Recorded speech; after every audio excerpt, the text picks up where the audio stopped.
Hi hello నమస్తే అందరికీ. ఈరోజైతే మా మాస్టర్ భాష అన్న వచ్చేసి బోయినపల్లి అన్నమాచార్య ఇంజనీరింగ్ కాలేజ్లో వాళ్ళకి వచ్చేసి 6,000 వడ, 12,000 ఇడ్లీ, పొంగల్, చట్నీ, సాంబార్ అయితే ఒప్పుకున్నాడు. టిఫిన్ అయితే ఈరోజు నైట్ అయితే స్టార్ట్ చేసేసాము. నైట్ అంతా మాకు నిద్ర లేదు.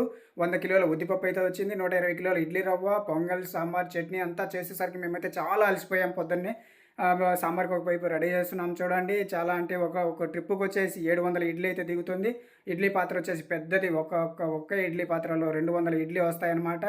చాలా అంటే చాలా కష్టపడుతున్నాము. నైట్ అంతా చలి ఓ వైపు పెడుతుంది. వడ వేస్తున్నాం చూడండి. మా కష్టం అంతా ఎంత కాదు. ఈరోజైతే 6,000 వడ, 12,000 ఇడ్లీ, పొంగల్, సాంబార్ అనమాట. ఉద్దిపప్పు 100 కిలోలు వచ్చింది చూడండి. 120 కిలోలు ఇడ్లీ రవ్వ కలిపేసరికి అంతా ఇల్లంతా నొప్పులు వచ్చేసినాయి మాకైతే.